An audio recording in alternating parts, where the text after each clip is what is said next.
Would I be the a-hole if I sign away the right to my kids? I am a single mom of two wonderful boys. I honestly feel lucky about how they've turned out. They're both giants for their age, but so kind and sweet. I share custody with my ex-husband, Drew. We've been divorced for 5 years now. Every year, it's becoming harder and harder to support us. It's all my fault, and I don't know what else to do. I was with my husband for 14 years, married for 11. We got married relatively young and had kids soon after. I remember the last couple of years feeling trapped in my marriage. Life became very monotonous and boring. I felt resentment for missing out on my youth and not being able to join my friends on night outs. Drew and I grew apart. We neglected us, or maybe I neglected him, and he stopped trying. Who knows, but it certainly wasn't exciting. All these feelings built up in me until one day I told him I wanted a divorce. I couldn't imagine living another month like that, let alone the rest of our lives.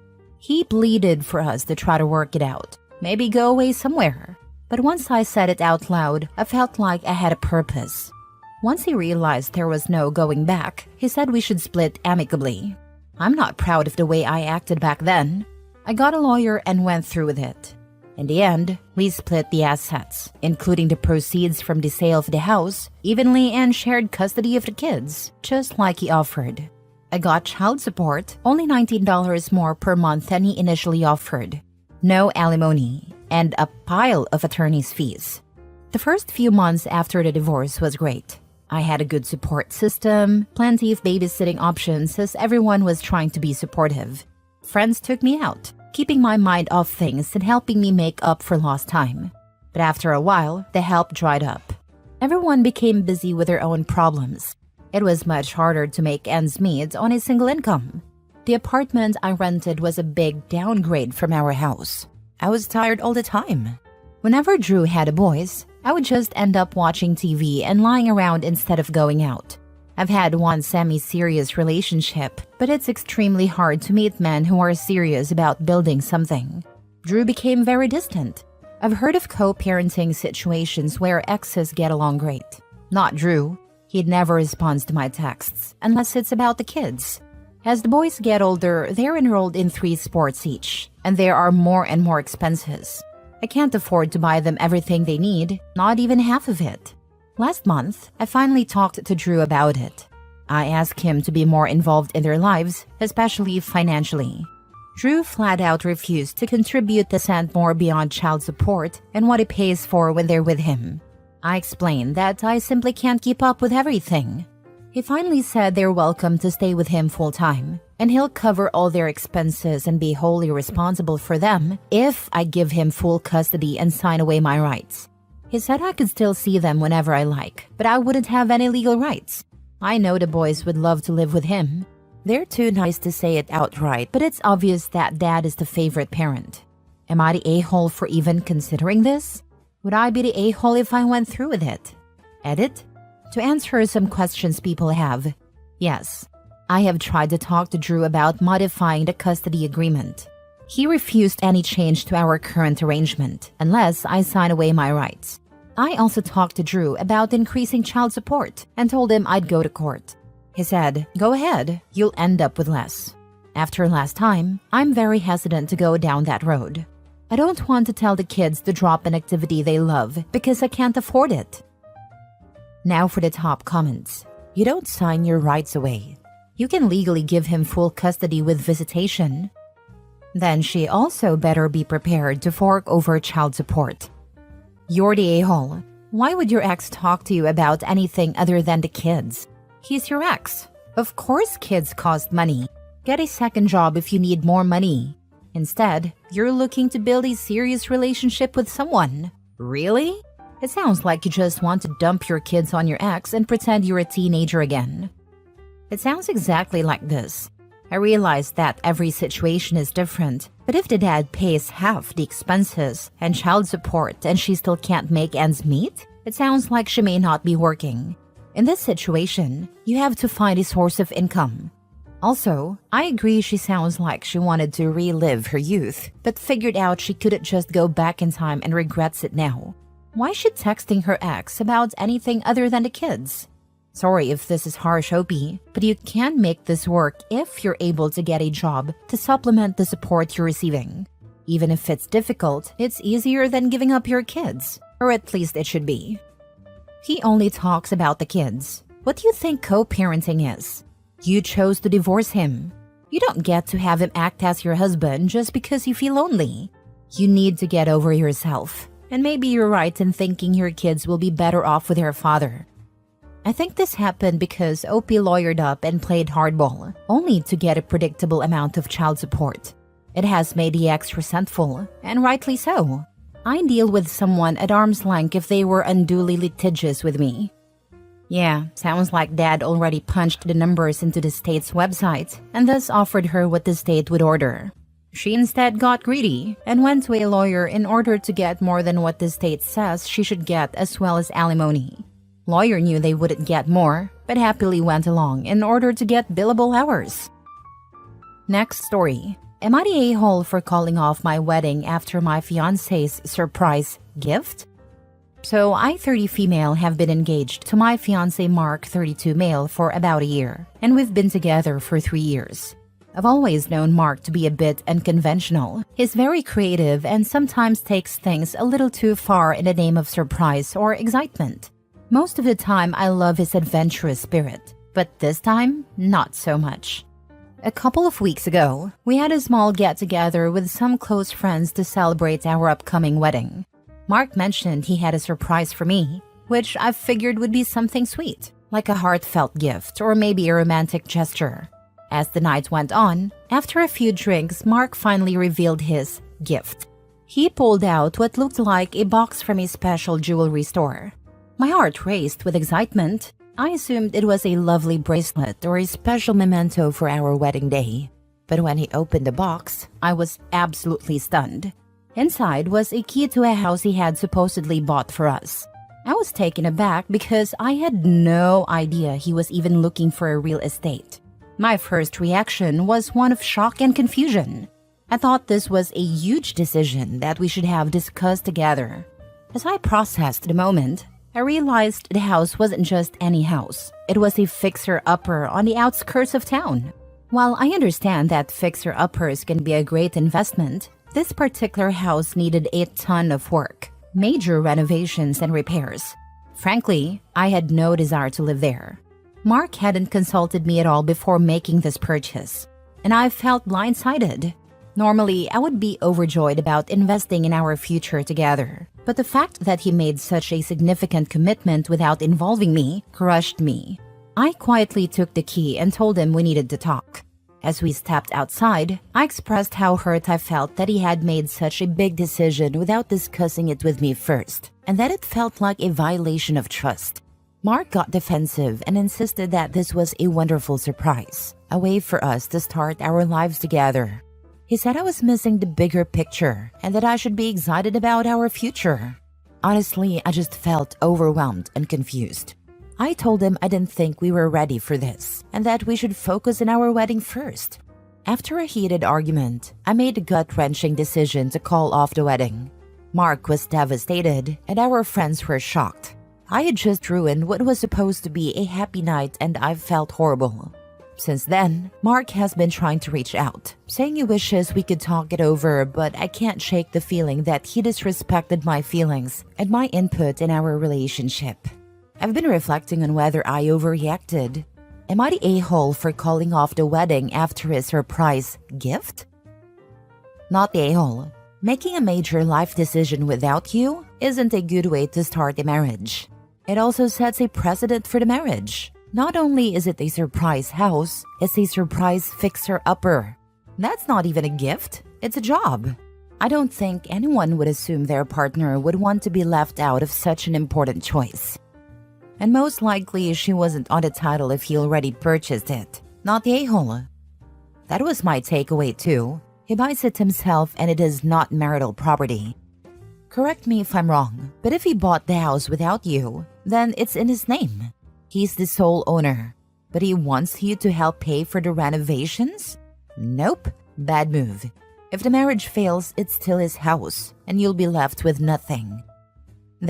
Buying a surprise house before marriage? means it is his house.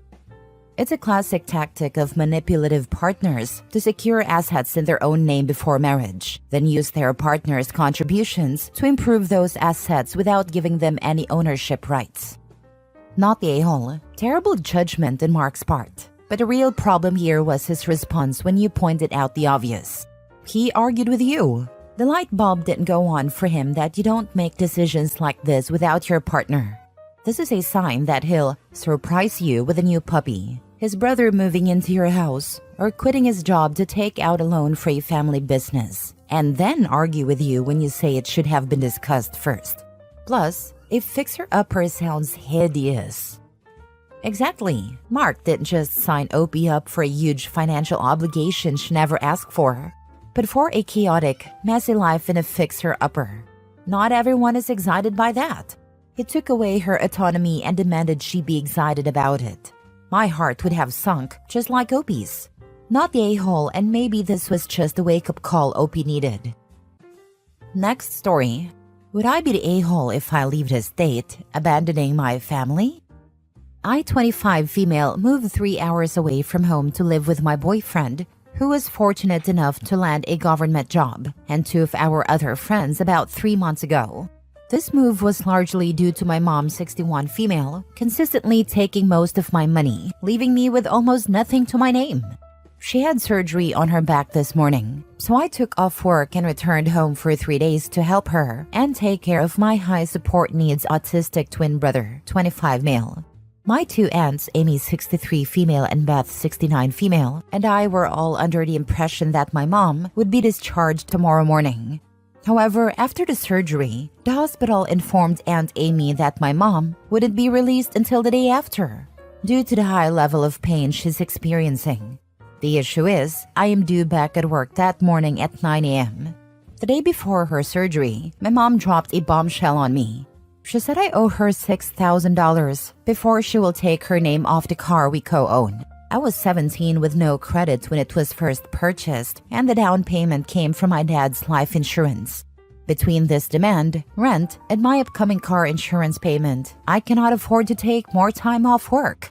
Both my mom and aunts are calling me selfish for needing to go back home to work. They're insisting that I call in and request emergency family leave, which, to my knowledge, isn't an option at my company. They want me to stay and care for my brother. While it's true that he legally cannot be left alone, he attends a day program from 9 a.m. to 2 p.m. 4 days a week, including the next 2 days. This means my aunts would only need to watch him for a part of the day. I even offered to leave later in the day that I'm comfortable with, as driving in the dark in my new area is challenging for me. But this was also seen as not enough. I feel conflicted. While I don't want to potentially leave my brother without proper care, my aunts have already admitted they don't want to stay overnight with him. Aunt Amy refuses to stay at our house because of the puppy my mom recently got, while Aunt Beth claims she'll get sick if she spends too much time around my brother, citing the number of people he interacts with. At the same time, I have a life I'm working hard to build, and I can't afford to jeopardize my job and financial stability. So would I be the a-hole if I go back home to work and leave my brother in the care of my aunts for a day? Now for the comments. You have 2 aunts who can step in until your mother goes home. Go back to your new life.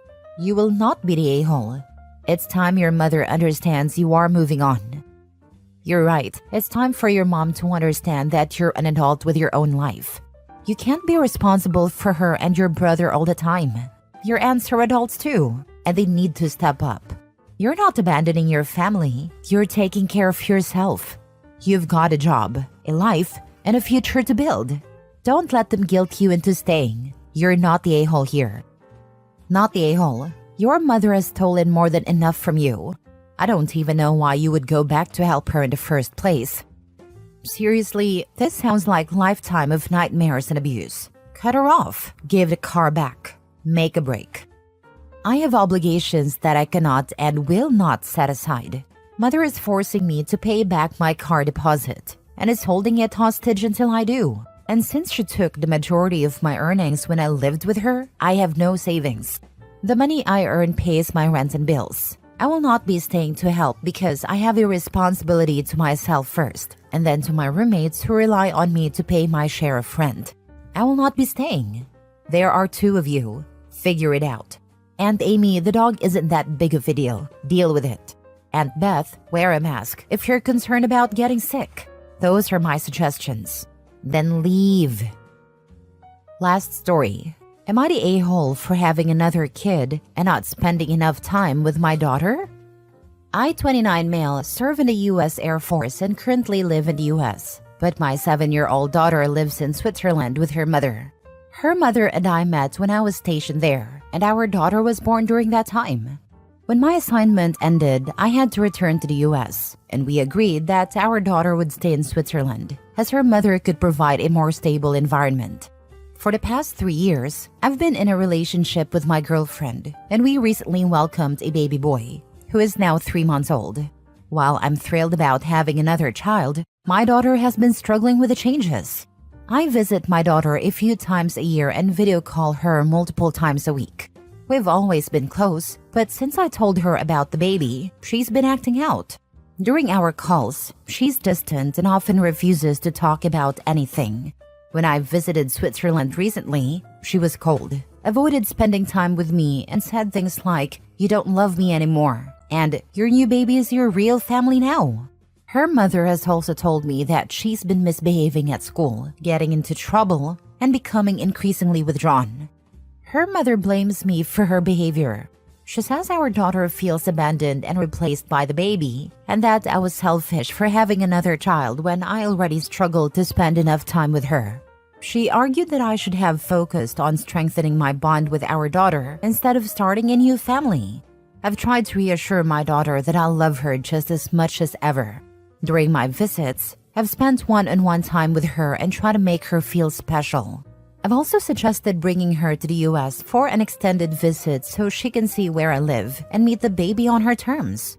Her mother thinks this isn't enough and says our daughter needs more from me now, not later.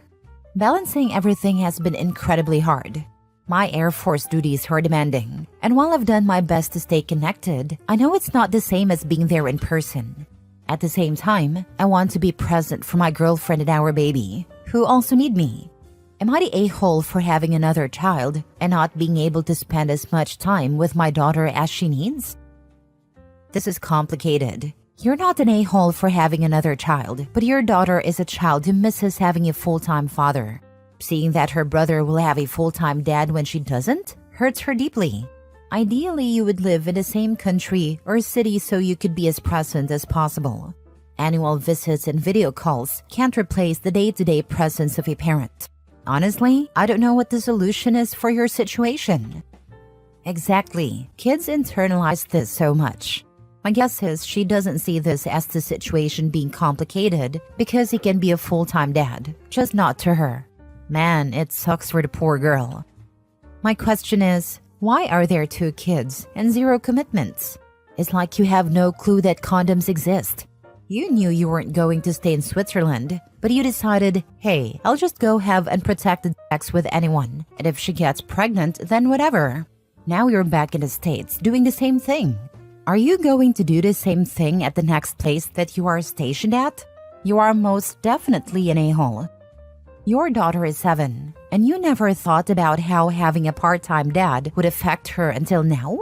You're the a-hole for not coming up with a real plan all this time, and for having another baby before resolving the issues with your first child.